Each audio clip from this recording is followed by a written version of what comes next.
So right now, as I said, so we have 30 cars, roughly 30 cars today. We're going to be adding that weekly.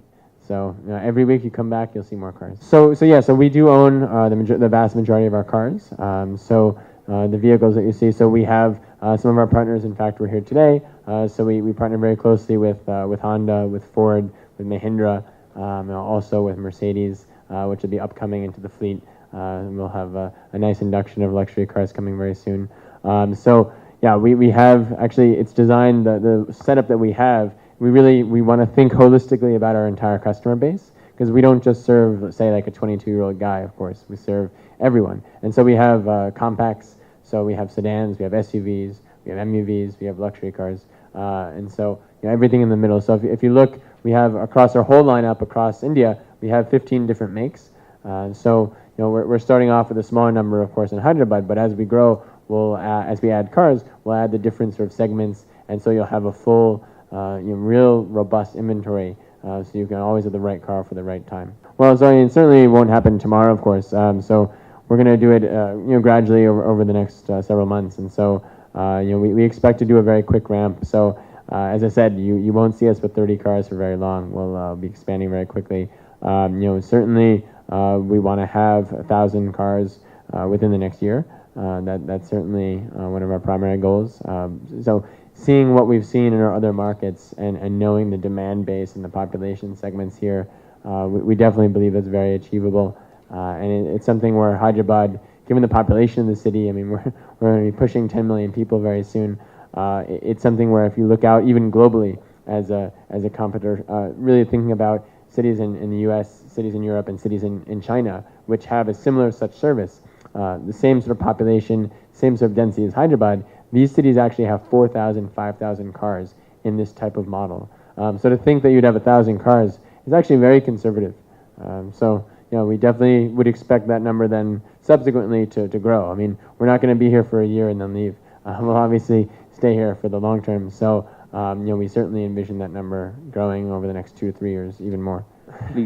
So, I mean, I'm not really at liberty to say in terms of money, but it's really something where, as you probably are aware, when you finance cars, which we do, it actually doesn't require very much money at all. So we do have some great partners on the lending side. So we work very closely with certain lenders to help us in those ways, in those means. And so it's something we've had those partners from the beginning, and certainly without them, we couldn't really be where we are today. And as you might appreciate, it's not exactly economic if you had to buy every car 100% outright in cash. So that's not our model. Yeah, so as you can appreciate, as you rightly point out, in peak times, there are some very rare occasions where you do have to cancel a booking, unfortunately. And so this is not unique to Zoom. It's something that the cab industry faces it. The rental industry in India, in China, in the US, Europe faces it as well. So we do take great precaution and great care to try to ensure that happens as infrequently as possible. And so I can assure you that does happen very, very infrequently. But so basically when that does happen, which is rare, so what we do is we of course will refund 100% of the money to the customer. It goes without saying. And so then we also award driving credits for future bookings. And so in some instances as well, depending on certain facts and circumstances, we can also help accommodate some of their lost trip expense. So for instance, like a hotel bill that they otherwise couldn't get to. So we also take a lot of great care to see if we can accommodate. So what we do is we look out for other options, other partners that may have vehicles to help backstop them, to get them on their way. So we work with them on that. We also, in many instances, help them if they need help securing a rail ticket or a bus ticket or something. So we also do that as well. But it's totally untrue that we keep money and don't return that. That's ridiculous. So 100% of the time we refund the money.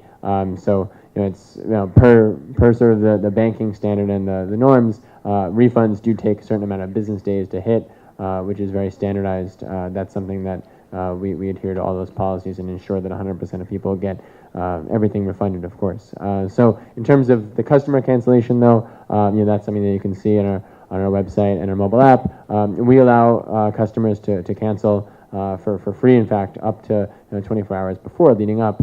So that the majority of it, they typically, like, you book a week in advance. Somehow you realize 2-3 days out that you may not need the car. You cancel it, no issues.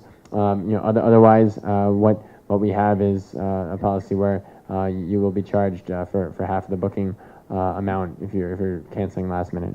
So which I think is pretty reasonable, relative to some of the other policies that are out there, because I think it's sort of a happy medium where realizing that obviously we do have a customer base of other folks that we have to serve, but then at the same time we want to be very customer friendly.